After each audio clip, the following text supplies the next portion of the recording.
welcome and greetings. Tonight we are welcoming the Reverend Glenice Robinson-Como. Glenice and I were ordained together over 10 years ago. And so we have been through a lot. And it is just my delight that we can have her with us. I hope and I look forward to when we can have her with us in person. So this is just a foretaste of that earthly kingdom reign that is coming. One of the many gifts that Glenice brings is a deep knowledge and spiritual love of labyrinths. And so it is just my delight and my joy to have you with us. And so welcome, Glenice. Thank you so much. It's a pleasure to be with you. It's good to see you. I will be happy when I can see you in person, but for now, this is fine. I hope everybody is safe. Absolutely. Yes. And Glenice, I've tried to put everybody's name on their thing so you can see. Thank you. But know that we've got with us tonight folks from Trinity. We've got Merlin. Give us a wave. Hey, Merlin. Merlin and Marcia and Carol and Nikki and John and James and Diane and possibly Tom and Eileen and Grady and Phil and Rhonda. So welcome. That's who's with us, and we are yours. Okay, now let's see. So I'm going to, do I bring up my PowerPoint first and then or share first, or hit share? Bring it up first. Okay. And then share it. Okay, so I can't see the, oh, there it is. Oh, wow.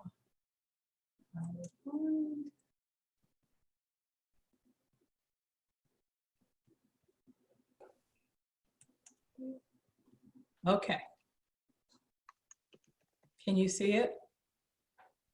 Not yet, no. So you've got your share screen. I hit the share button.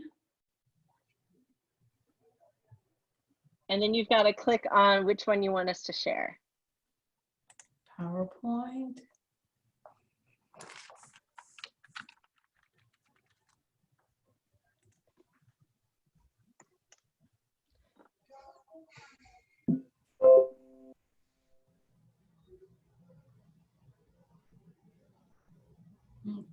Okay, let's see.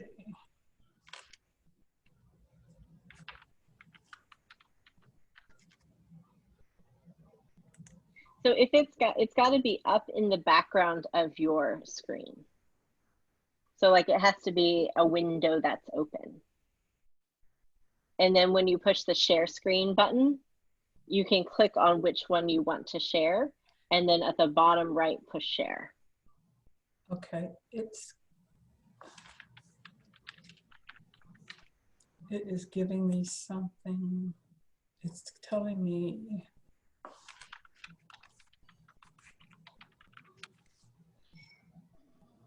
It's logging me onto my home email and not my work email. I'm not sure. That's how interesting is that? That it's got your email open.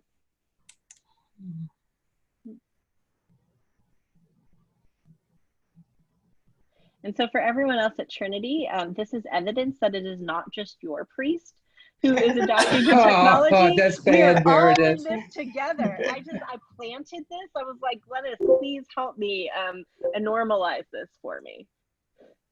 Okay, it says share. It says something is preventing us. So it gives me like an email to send. You know, so it's the share screen button, right? Right at the top in the right-hand corner. Oh, you're on your computer. It should be at the bottom, like next to chat and before polling. I must be in the wrong screen then. Let's see. It must be, you must be trying to share like the invitation. No, I was trying to share the PowerPoint. So I minimized the PowerPoint, and at the bottom, I see the share screen. Mm-hmm. All right, and so,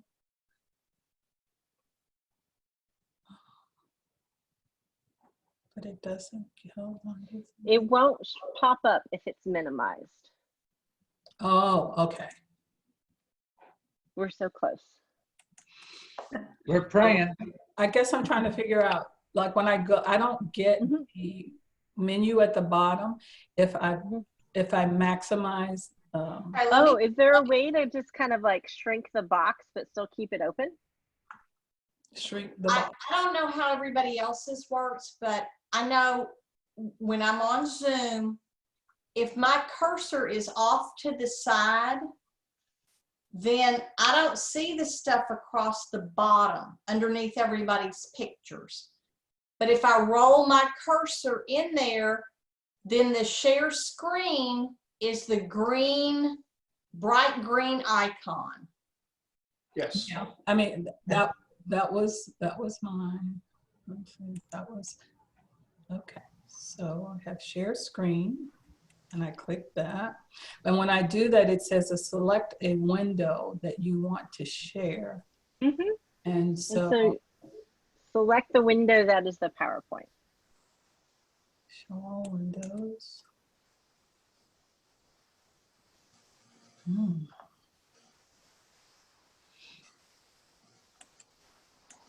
Okay, try this, and I'm going to try that. All right. Oh, yeah. Hey, bravo! Hallelujah! Hallelujah! Amen. All right, y'all, we're with it. Excellent. Try to It's escape. like a labyrinth. There's some twists and turns, but we will get there. Okay, so do what? Did you say You're good. try escape? Oh, I thought someone said try to escape. No, Okay. no, you're I'm good. just reading the slide.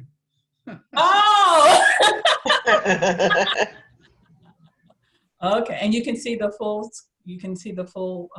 Screen for the Right. You Yeah, can we see can the see the slide, other yeah. slides too on the side. If you on yeah, the if you side. want to make it a slideshow in the PowerPoint, you can. If not, we've got it as it is. I'm not gonna touch it. Yeah, I don't blame you. If you guys are good, I'm good to go. We're great. Okay. So, do you want me to start, or where we? Yes. So welcome. Let's have a moment of prayer, shall we? Let's have a moment of prayer. God be with you. And also with you. So with you. Thank you for gathering us here tonight. Thank you for the ways in which you invite us to enter into the journey. We give thanks and gratitude for Reverend Glenice for the blessing that she is to the church and to us in this night.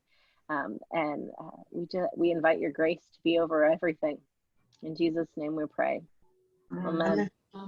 Thank you, Mayor. And so I'll tell you a quick story about how I became such a fan of labyrinths. I was at a conference at Holy Spirit Episcopal Church, and there was an author there. Her name was Sharon Meddy.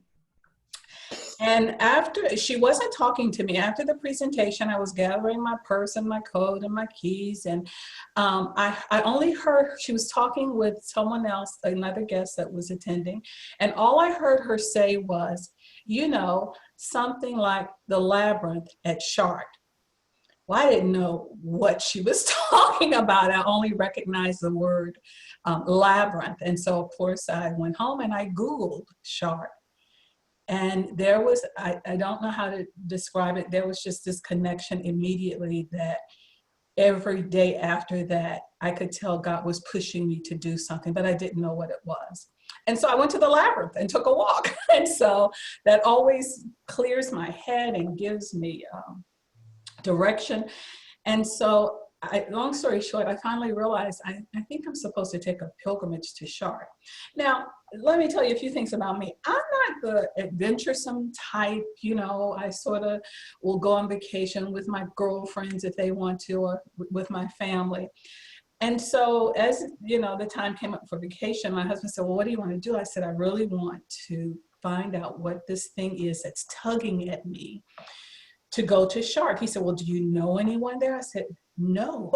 So I did some research and I found out that the person who made the labyrinth so well known, not just in Shark, but she is also considered to be the go-to person for labyrinths, is the Reverend Lauren Artress. And when I met Lauren, she was the canon pastor at Grace in San Francisco. So anyway, I found out that that someone from the United States was going to be conducting a training session, and you could become a labyrinth facilitator. It sounded great to me because I love labyrinths, and I really thought, I never expected to be a facilitator. I thought it would just help me to enhance my my walking experience through the labyrinth. So my husband and I, we really went to Paris for a few days, for about a week. And then he rode the train with me while we were in Paris. He said, let's do a drive-by, a walkthrough. So when you're by yourself, you won't be afraid, and you'll know what to do. So we rode the train to Chartres, caught a cab to the cathedral, and I was just there to really, look and make sure, I could find things that were familiar in case I got lost. So he went back home, and I took the train to Chartres, and it changed my life. It was a trip that just changed my life. I wasn't expecting anything. And so I met Lauren, and it was, I say a coincidence. Nothing is a coincidence. It was just a God hookup. I was a canon pastor at the cathedral. She was a canon pastor at Grace Cathedral. And so we just immediately connected. And so throughout the training, has anybody ever been to Chartres, to the cathedral there? No. Not yet. It's like while you're riding, you're waiting, like in the cab. I was like, well, wait a minute. This is supposed to be on a hill. I'm supposed to see this cathedral. And then all of a sudden, the driver kept saying, just wait a second. You're going to be shocked. And all of a sudden, it was if God was just pulling something out of the earth and lifting it up. And you just go, oh, there it is. So I can't remember the acres of land. I can't remember how much space it takes up, but it's massive. We were pretty much situated in the conference side of it, but at least twice a day, we were in the cathedral to pray. And so I just wanted to, I was so excited whenever someone asked me, especially someone I love like Meredith, when she asked me to do something about the labyrinth, I get really excited because one of the things that Lauren wanted to do, and as a matter of fact, Lauren retired and now she lives in France. Well, really, she lives inside of the cathedral, and she is really considered the daughter of Chartres Cathedral because of all of the work that she's done. She went just to visit. She heard about this labyrinth that was hidden, and she was so upset because they had chairs all the way across the labyrinth, and she kept telling one of the sort of like would be a deacon here with us, I know that there is a labyrinth here. I read about it. And he said, oh, you mean that maze thing? He said, oh yeah, it's on the floor, but you have to move the chair. So she began as a visitor moving chairs so she could see it. And she, long story short, she finally said, do you understand what you have here? You have one of the oldest labyrinths in the world. People would come from all over to see this. And she wasn't trying to sell herself. She wasn't planning to be a tour guide or anything. But they finally, after a few days there, she sort of convinced them. And they said, you think people would come here to see this? She said, absolutely. And so she became the ambassador of the Chartres Labyrinth at the cathedral. After a few years, she was going back and forth, spending the summers there. And then when it became time for her to retire, she retired to the place she loves probably more than anything, in Chartres, France. So I just wanted to share this with you. I'm not sure, have many of you walked the labyrinth? I know you have, Meredith sent me a picture of your labyrinth. I'm coming to walk it, I can't wait. Have many of you used that often? Yes, I see it. Okay, and it's okay if you haven't. We've got some who use it very often, some who have put in their sweat into it. Is that right, Eileen and Grady? Where's Eileen? I don't see Eileen. She's probably not here. Yeah, so anyway. And for others, just to let you know, as long as no one else is there, like that is something you can still do during a pandemic, is walk a labyrinth. Yes. Like if we've got a crowd for it, please wait like 25 feet apart and wear a mask. But like so far, there has not been a crowd. Yeah. So it is open to you. And the labyrinth, Sorry, I just want to plug that. There's a Presbyterian church that sits sort of halfway in my subdivision and halfway on the street and of Missouri City, and their labyrinth. I live there, so I go past it every day. It is always open, so I'm planning to put it to good use since it's close to All Saints. So let's get started. So a lot of people have described the labyrinth as a maze. And so do any of you have any ideas on why a labyrinth is not a maze or not considered to be a maze? No.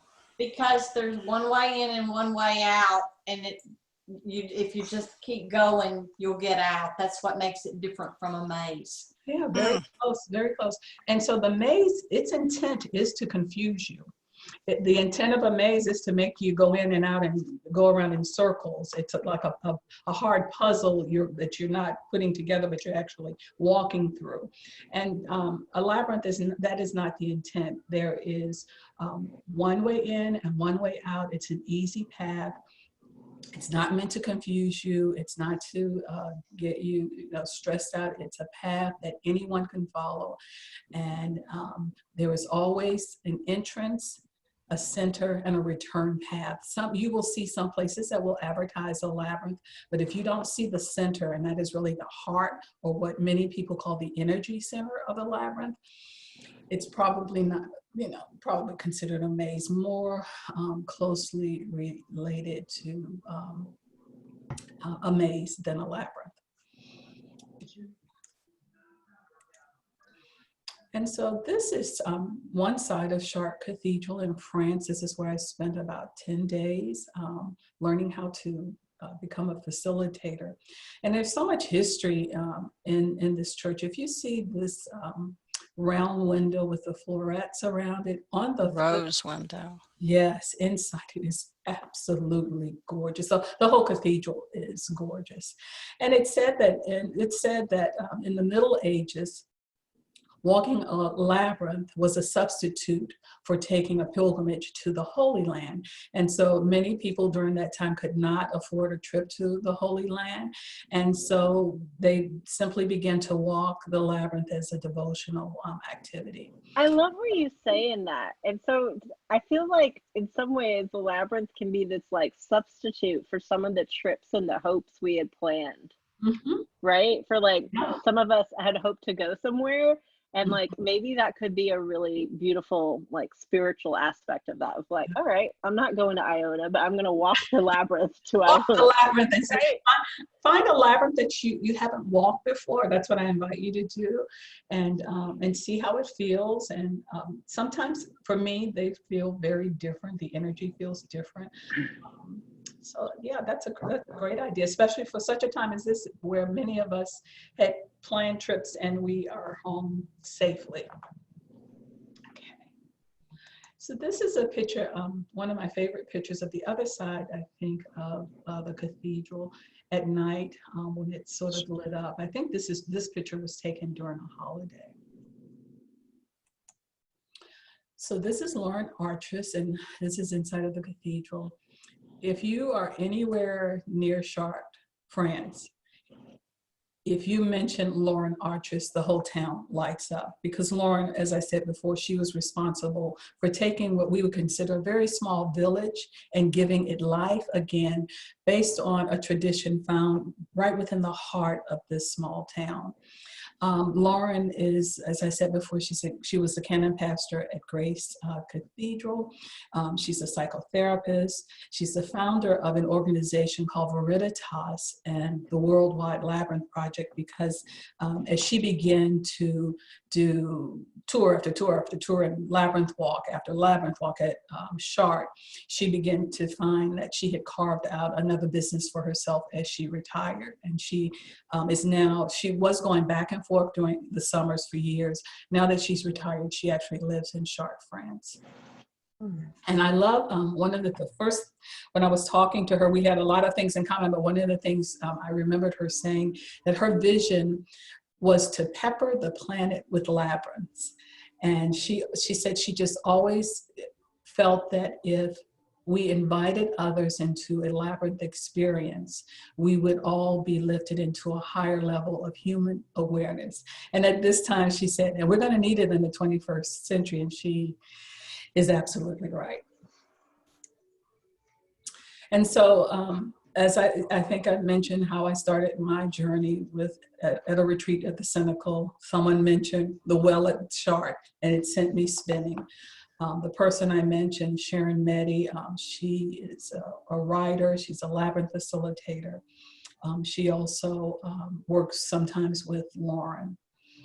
And then my awareness also was heightened through the pilgrimage with Lauren when I decided to become a Veritas trained facilitator. One thing that Lauren always stresses whenever you're going to walk the labyrinth, and really these three things help to really center you in what you're about to embark upon, because I see the labyrinth as a journey. It is sort of a model of life where, you know, we sometimes feel like we're going around in circles and we're not doing much of anything, and all of a sudden we arrive at the heart of what we're truly called to do and be, and there is this energy that fills us up and sort of propels us forward. And that's what the labyrinth does to me when I walk with an intention. So it does different things at different times, but when I enter with an intention, knowing what my prayer is going to be about, it just, when I come out, I just feel like I've lost 10 pounds. How I wish though. Okay, so one thing Lauren says that when you're walking, she says you should release stress. As soon as, and I sort of say when you enter the center, before you step on that entry path into a labyrinth, release the stress and then decide, and you don't have to have an intention, you can just enter and allow yourself to relax and see what God has for you on that particular walk. Once you get to the heart of the labyrinth, the center, you should pause there for a little bit, because Lauren describes this place as the heart of where the wisdom that you will gain from the labyrinth occurs. It's right in that center. And you also, if you didn't enter with an intent, you can use the center to reflect, to pray, to contemplate, or to just release the stress of the day. Once you exit the labyrinth, she calls that the third hour, return. You return exactly the same way. Like I said before, it's not like a maze. It's not trying to confuse you or throw you off. You return to exit on the same path, but this time when you leave, you're taking all that you have learned or received from your prayers on the walk.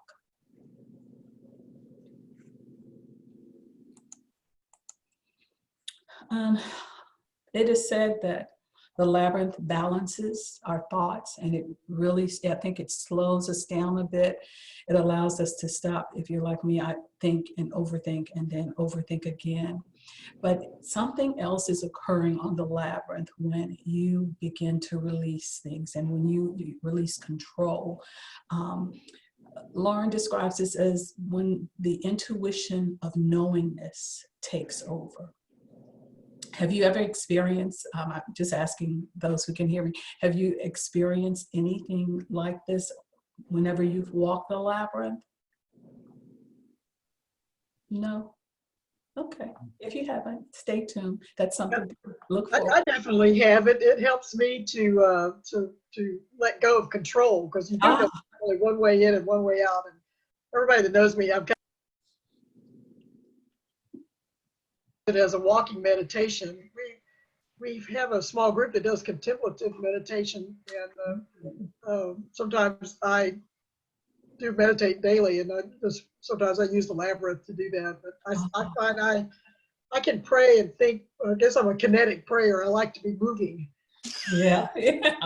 That's a good idea to do contemplative prayer on the labyrinth. I've always separated that. You've given me something to think about. Yeah, to me, it really centers me to use my mantra when I'm walking. Mm-hmm. And when I get to the center, I kind of. Yeah. Have you ever, I don't know, I've had this experience once of I used to just watch my feet constantly as I was walking.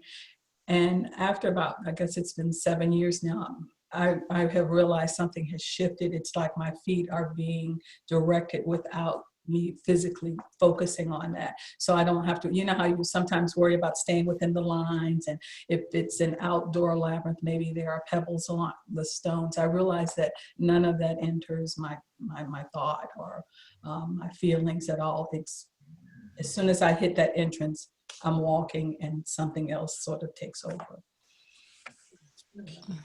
For those at Trinity, one of the things I miss about not being in the office as often is that I can't even count how many times I've like stopped and I'm like, you know what, I need a moment, and that moment looks like walking the labyrinth.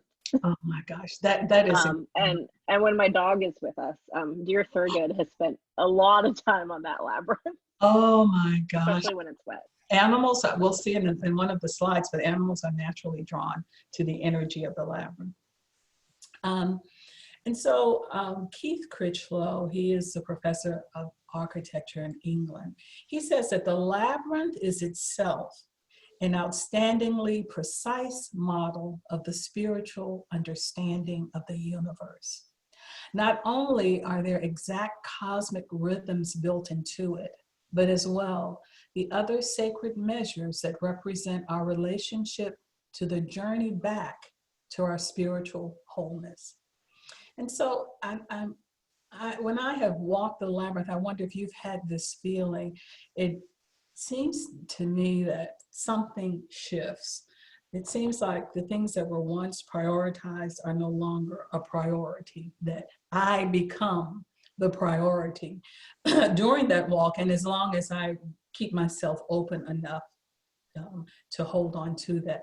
It's, you know, each time it gets better, I can hold on to it a little longer. And like right now, when I was preparing the presentation, I realized it's time for me to go back to the labyrinth. And thank goodness I have one that's in my neighborhood. So it's a walk around the lake in my neighborhood to the labyrinth, and then I usually walk back home. Have any of you had an experience on the labyrinth that really made a difference in your life, or just changed one little thing, maybe the way you prayed, or maybe the way you paused to care for yourself? Okay. This is Diane Holt speaking. Hello over there.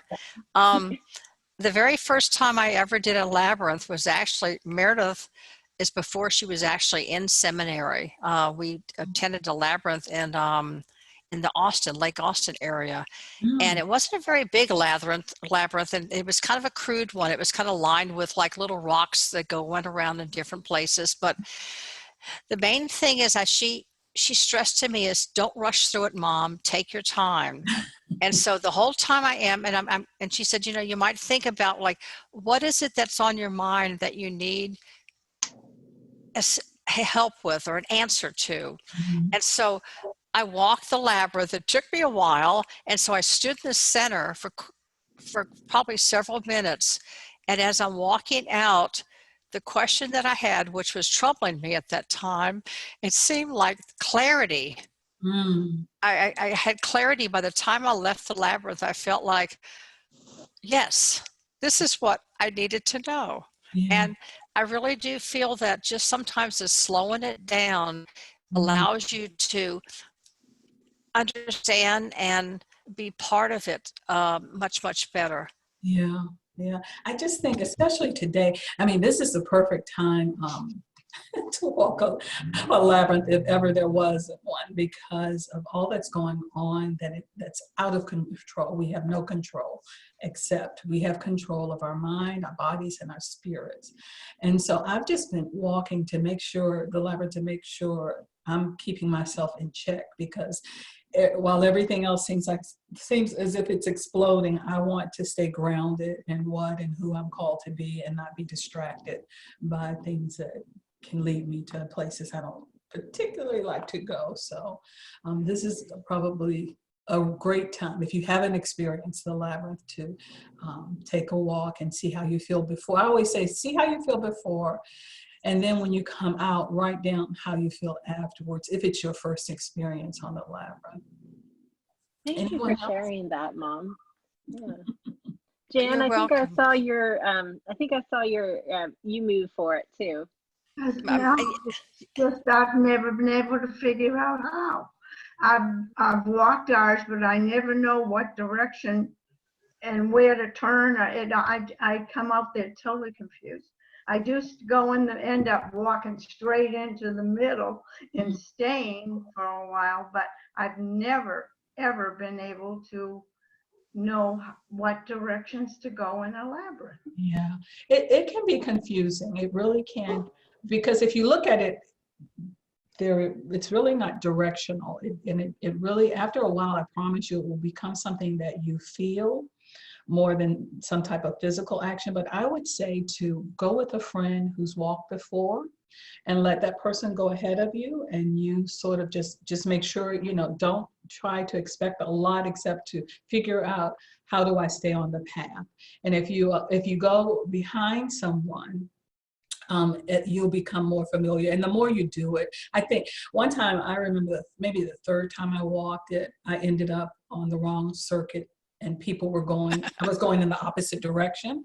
And so what I did the next time, because I was so embarrassed, I went when no one was there, and I said, I'm going to learn how to walk this labyrinth. And so it takes practice, like riding a bike. Everything takes practice. So be gentle with yourself, and just even if you're on there and you feel like you've made the wrong turn, just keep going. It'll come.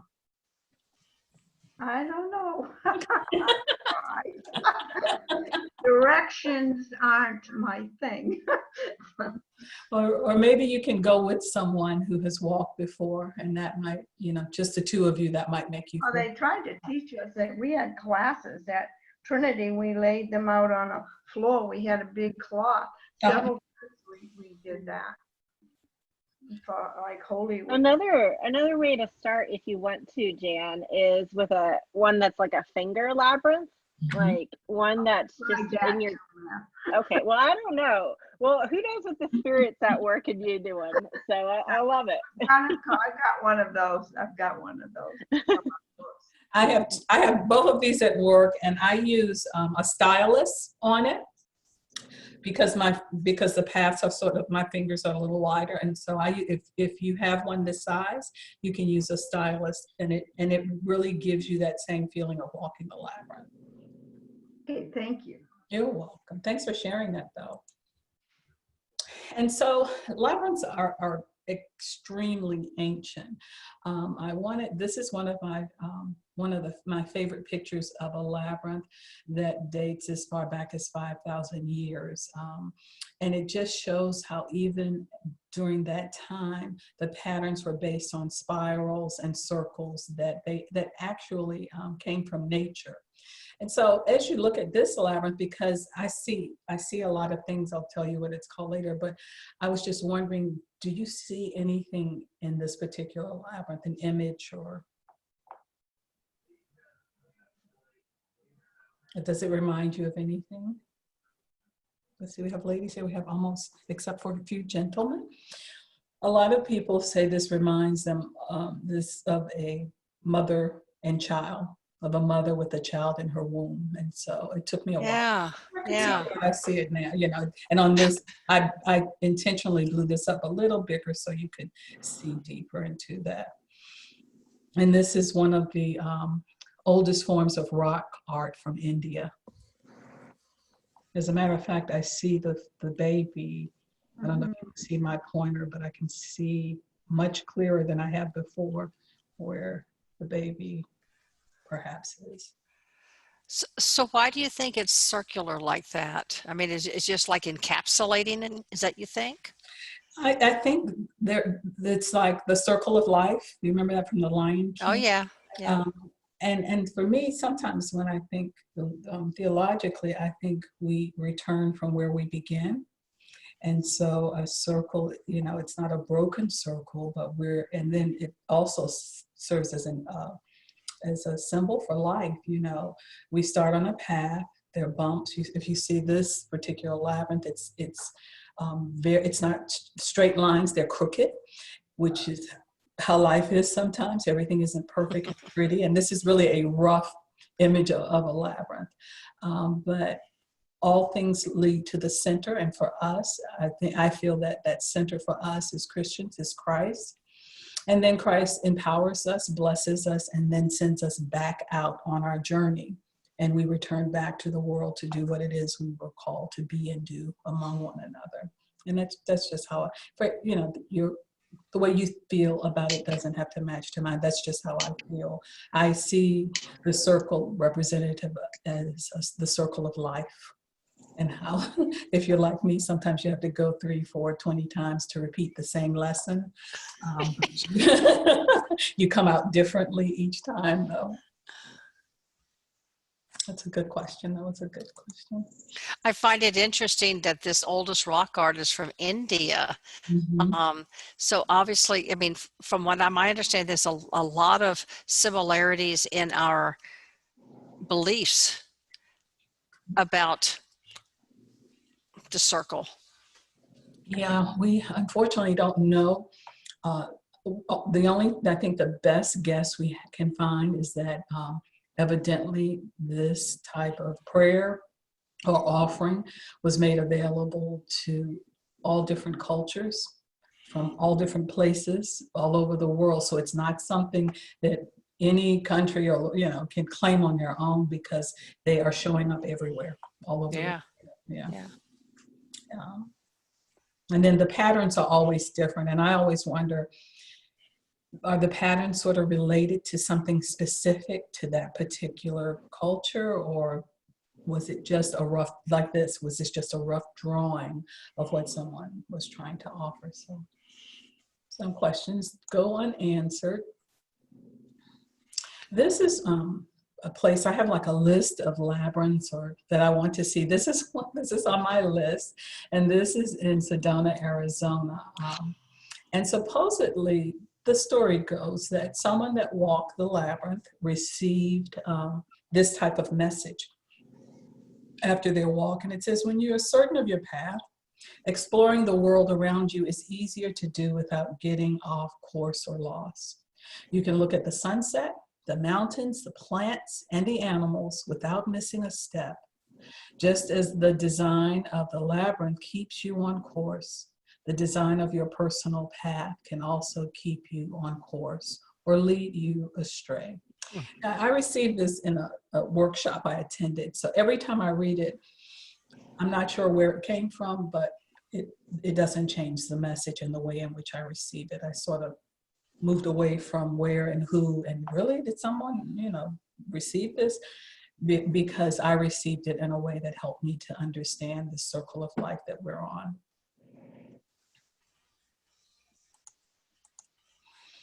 And so a lot of people, Lauren Artress also, this is something she focuses on a lot, and it's about the spirituality of the labyrinth, because different people enter the labyrinth with different intentions. And she, and I tend to agree with her, she says that it's a spiritual walk, and our lives are that way.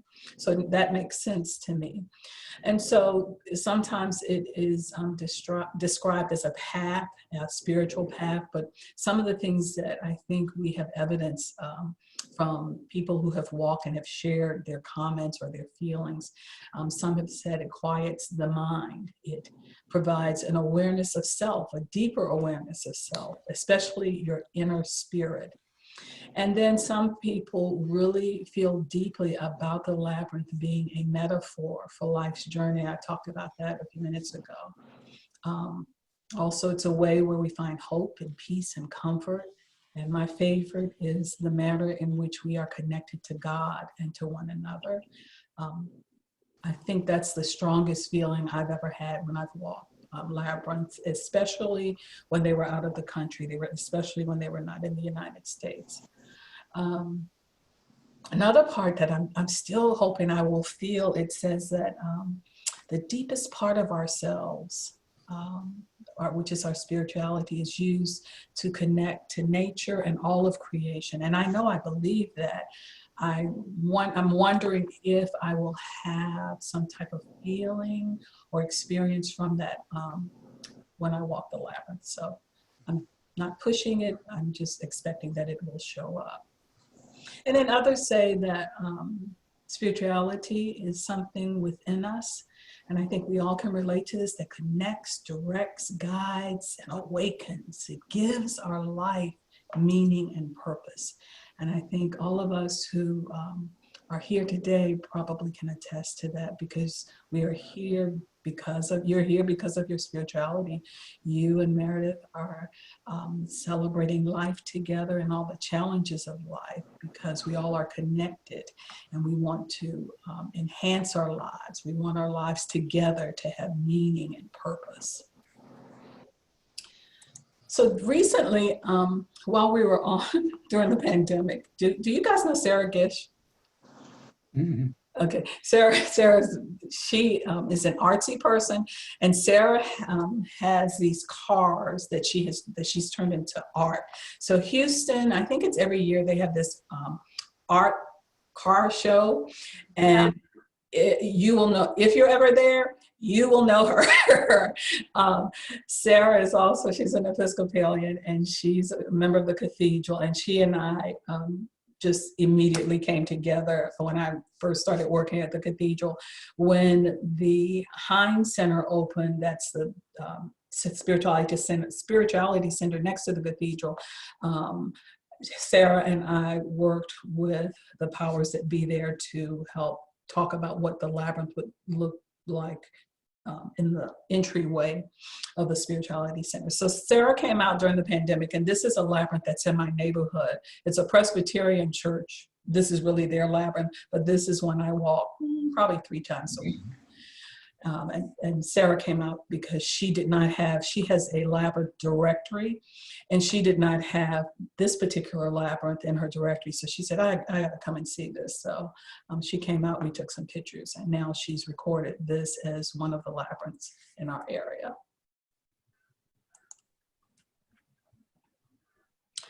This is a labyrinth at Grace Cathedral in San Francisco.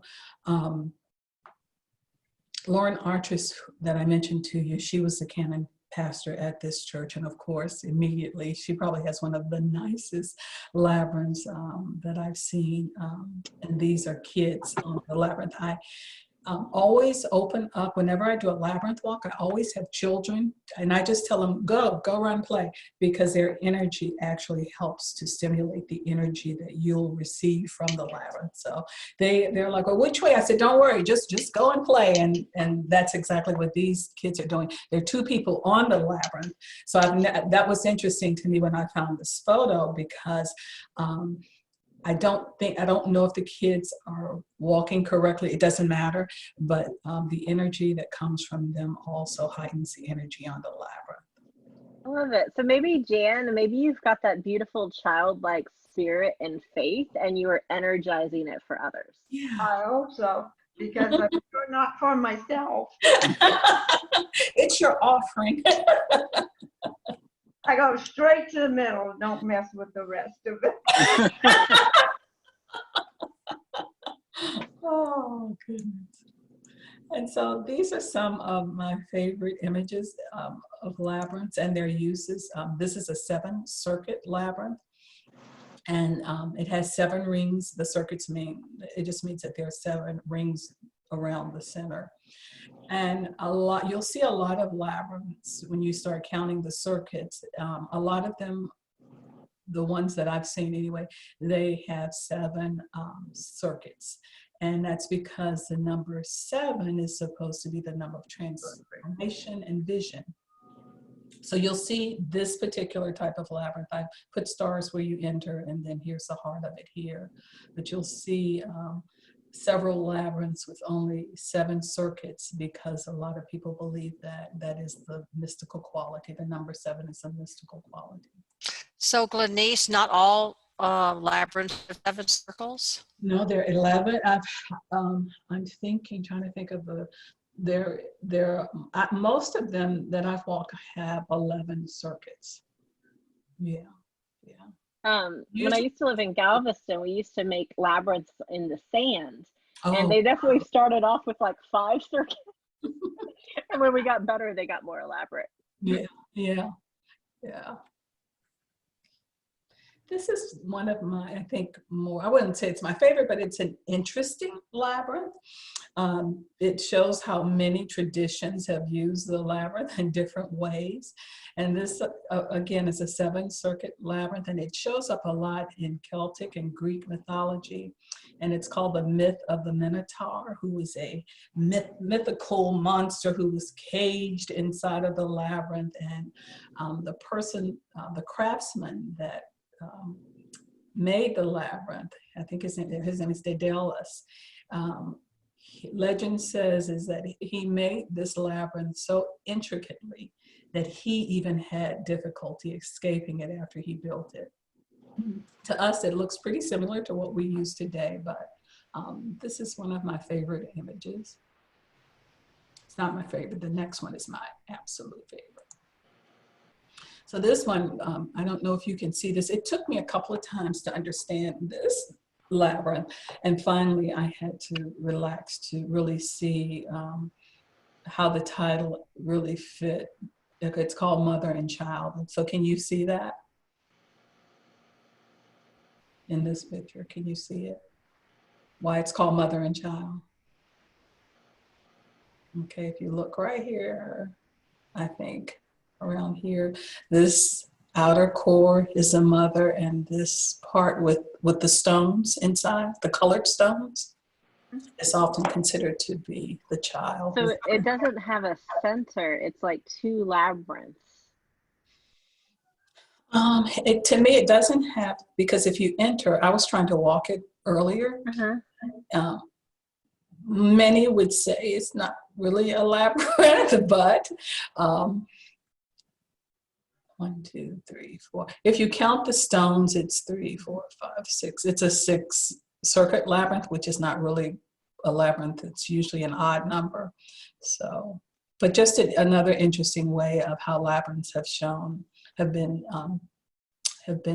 up in different places. I couldn't find out where this originally came from. I think I just like it because I like color, and I love the stones represent, to me, they look like jewels. So that's just one. I don't know, like when you get on here, or if this is a piece of art, because I can't find a lot of information on it. If it's a piece of art, or if these stones, if you can really walk on the round stones that get closer to the center, or if that was just done to bring our attention into the womb of a woman. I have a question. So where are you entering, and where is the center? I'm not quite sure. I think right here, where the non-colored stones are, right here. I think this is the entry on the left. And it does, if you follow it, it does take you all the way around. And then you get closer to those colored stones. But the problem is, once you start coming around making the second loop, it stops.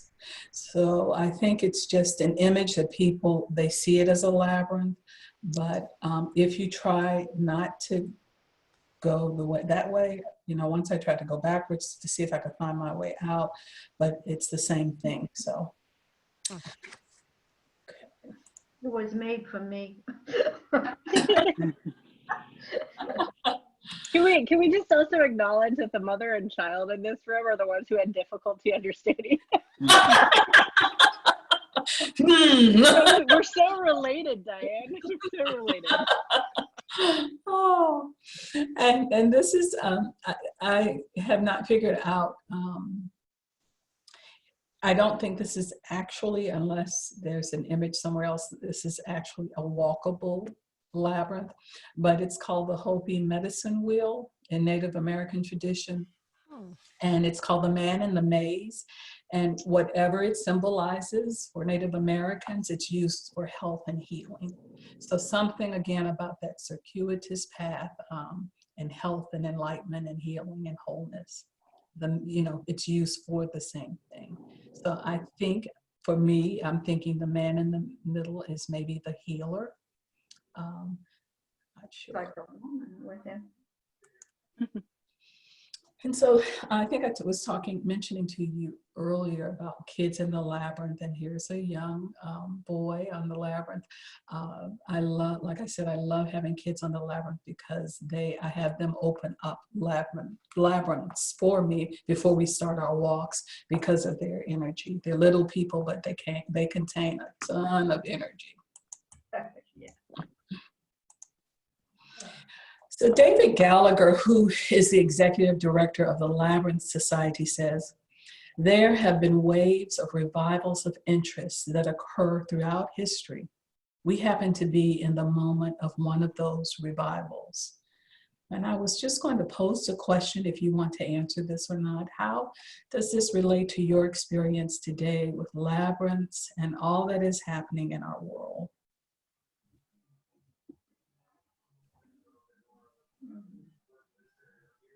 Though that revival of interest, I mean, that sort of pulled me in.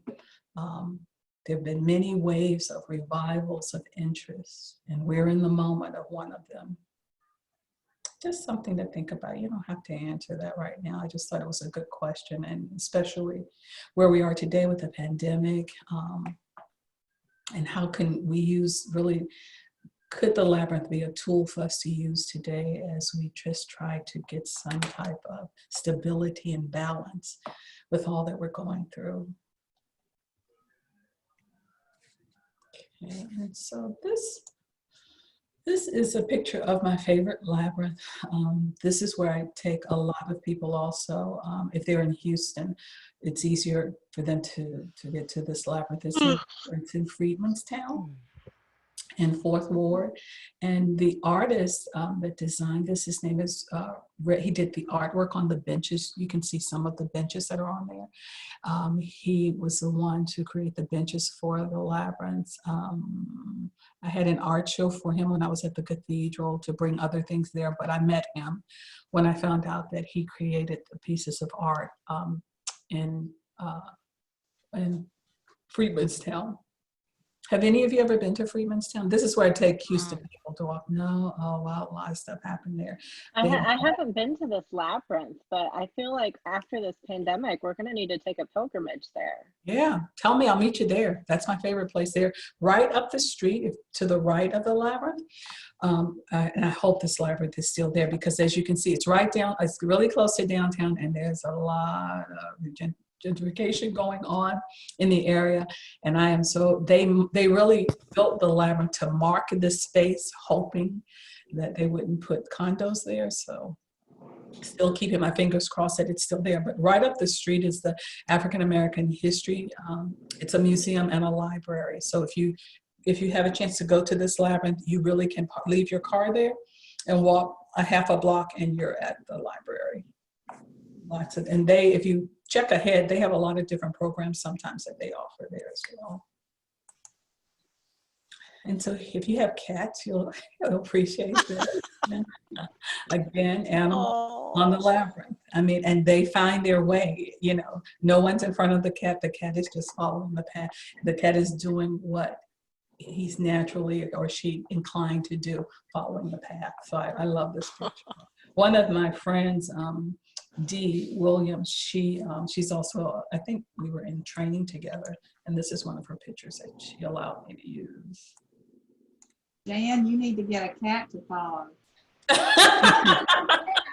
Meredith, do you still have a cat? Don't you still have a cat? Oh, I do have a cat, yes. Panger, yeah. In fact, it looks like Panger, Meredith. It actually does look like my cat. Yeah.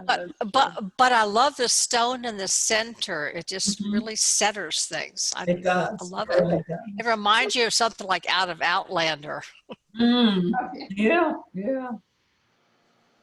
So and then if you look at the pathway, I can't see enough of it to see how, I can see the circuits, but to the right, I can't tell. I'm assuming it looks like it might be an 11 circuit labyrinth, not sure. But I'm thinking this might be the center and there's more on the other side, the paths. continue maybe on the backside. Any idea where this one is? Not. This is a picture someone Dee took, and I don't know where she's a facilitator. I'm not sure where this is, but it's beautiful. If it's still there.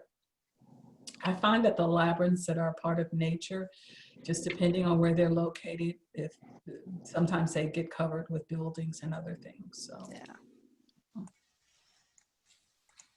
And then this, I took a trip to Costa Rica last year, and this, while I was just walking by the ocean, this young man was out here. He called it a maze, but when he finished, it was a labyrinth. And so I went to get a bottle of water, and when I came back, I guess it was a little later, the tide came in, and all of this beautiful art was just sort of washed away. But he told me, he said, I come every day, and every day he says, I'm inspired to create a different, he calls it a maze, a different type of maze. And I began to talk to him about labyrinths, and he said he'd never heard of that. So I said, how does it feel when you put yourself into this and then it's just washed away? He said, it's not mine to have. And so I returned it back to where it came from. So Ooh, I feel like that could be a powerful spiritual discipline for some of us, right? Like I need to take a rake and go down to the ocean and be like, all right, God, I gotta let some of this go back. Yeah, he gives it back. And I mean, it takes him like 4 or 5 hours to do that. And he comes early in the morning sometimes. I ran into him a couple of times during breakfast. And he said, so I did ask him, I said, did you just decide to do this? He said, I'm not an artist.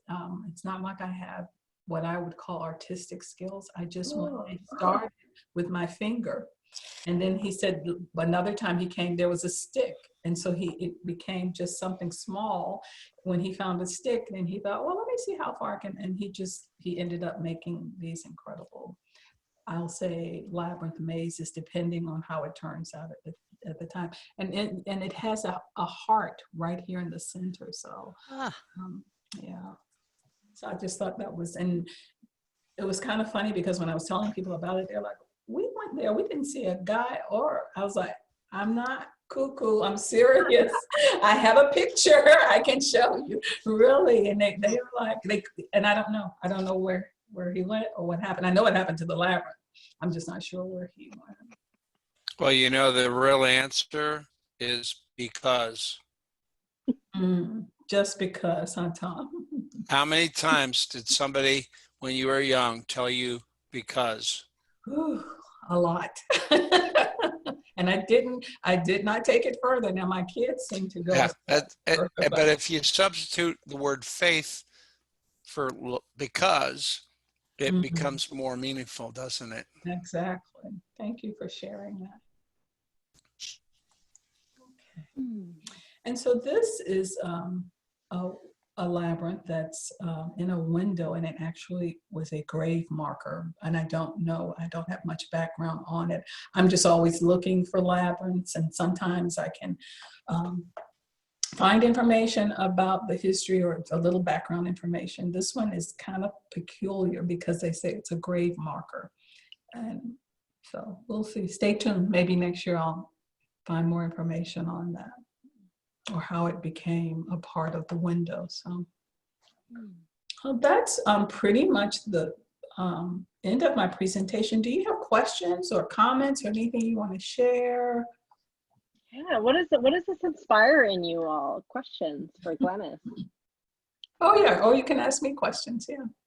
So I was going to tell you that before I retired from teaching, I used to use sand labyrinths in my classroom or in my office when kids were having a rough day. Oh, wow. Touch of the sand and having to focus on the path. By the time they got to the center where they could leave their anger, they were done. They were able to breathe. Yeah. But my favorite, and I use it in counseling now. I do private counseling. Some of us might use it for ourselves. I use it with young people especially, but with adults as well. But my very favorite one is on Iona, down at Columbus Bay. I know, Carol. they had, somebody makes an outdoor labyrinth there. And I don't know if they have to rebuild it every year or not. But what's interesting about that labyrinth is that as you're walking, you see thistles growing in between the rocks. Wow. And it seemed like such a metaphor for life. You know, you have this great path that you're on, but then you've got these thistles growing in there. And I love that labyrinth. Yeah. If you ever have a chance, send me a picture of it. I'd like to see that. Oh, we have pictures of it. Yes. Yeah. I'd love to see it. But I love labyrinths. I use them all the time, and I get a lot out of it when I walk them. But if you have anxiety, or if you have problems that seem overwhelming, if you live in a pandemic. Or if you live in a pandemic, it's such a great way to just focus on the next step. Yeah. So anyway. I've had people, sometimes they start walking and then they're like, I stopped because I felt like I couldn't go any further. I said, and that's okay. You reached your destination.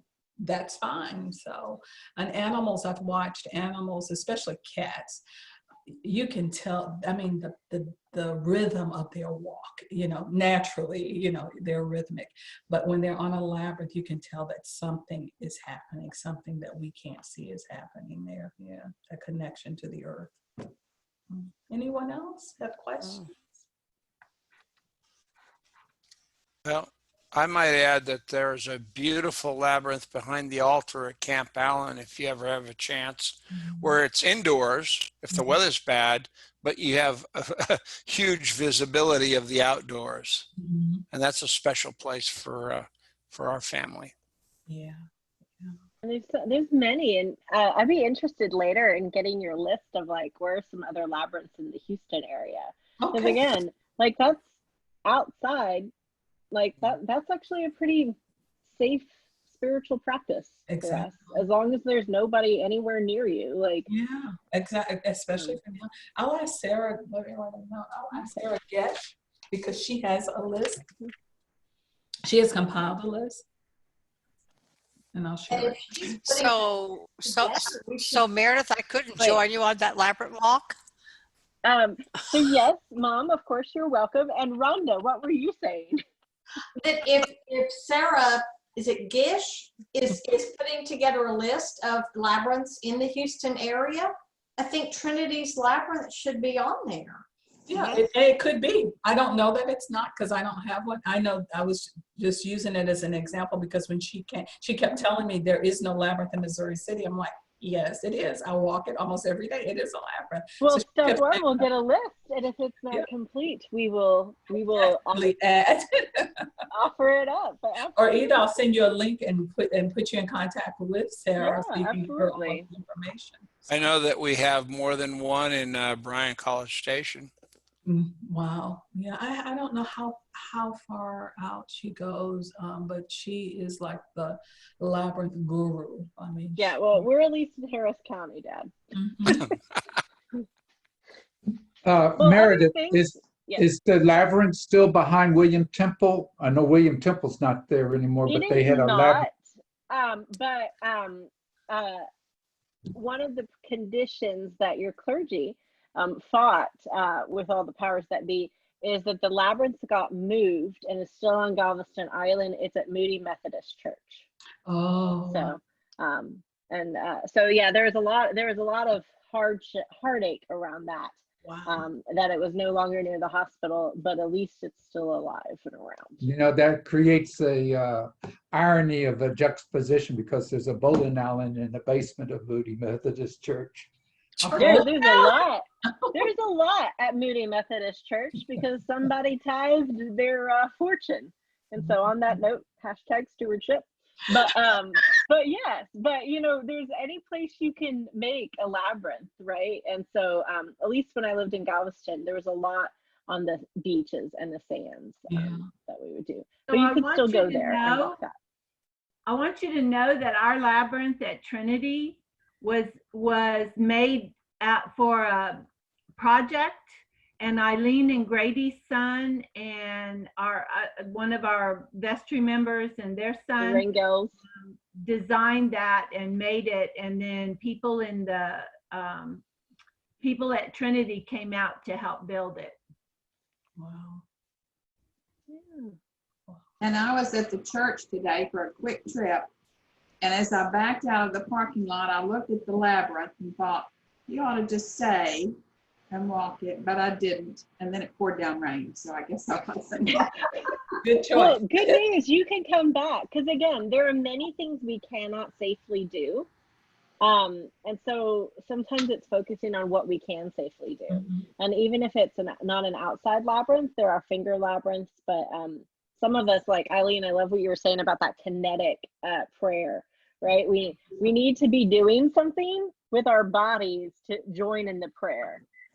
So I love what you're sharing about this, Glenice. Thank you. Yeah, and a labyrinth walk, I mean, it really is a prayer walk. You know, it's a prayer walk. And even if you're doing it, you know, with a small labyrinth, I have a larger one at home that I can really, you know, really, it's about, I think it's 11 circuits. But I can use the stylus or my finger. When I use my finger, I have a better experience. I don't know. But lots of choices out there. I hope you guys will look for labyrinths. They're going to begin to show up in places that you least expect. I have just found once you're exposed to this and it sort of penetrates, plus you all have a labyrinth, you begin to see them, and you see them in different ways too. You ask a lot of questions about, you know, oh, there it is. Yeah. I like that you guys put the benches not on, I've seen some people put benches in the center.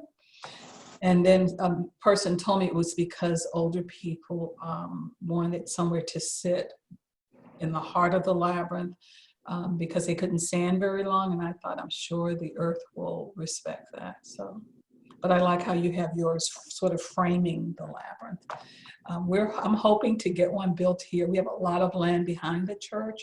And as soon as I saw the land, I thought, labyrinth. And it's in between our church and our education building. There's this huge plot of land just waiting for a labyrinth. So I'll keep you posted so you can come out. Yeah, absolutely.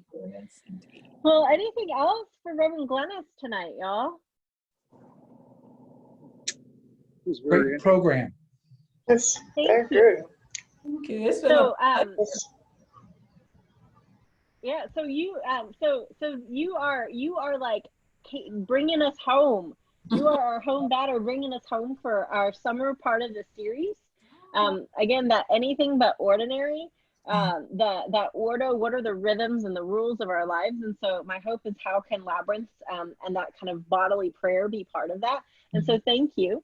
And so for others, we're going to take a pause in the speaker series during August because, well, it's August. And then we're going to return after Labor Day. And so, and hopefully one day we will be in person, but probably not anytime soon. Yeah. But until then, there are labyrinths. And so we look forward to having you visit with us one time in person down the road, Glenice. Thank you so much. I look forward to that. Thank you. Thank you too. I really enjoyed seeing all the different labyrinths that you have been able to share with us. You're my pleasure. Thank you so Yeah. much. One day. Well, Thank you. Thank you. You're welcome. You're very welcome. Glenice, would you offer us a prayer or a blessing? Absolutely. The Lord be with you. And also Also with with you. you. Thank you. Let us pray. Oh, gracious God, we are grateful for the time that we have spent together. We are grateful for the experiences that you offer us. We may find different ways and different offerings of submitting our prayers to you. We ask a blessing over this community, that you would continue to guide them, to lead them, and that they will always hear your still small voice whispering, well done, good and faithful servants. Continue building up the kingdom of God. Amen. Amen. Amen. Thank you again. God bless you. Thank Thank you. you. Everybody. Good night. Good night. Thank you so Thank much. you. Thank you. Bye.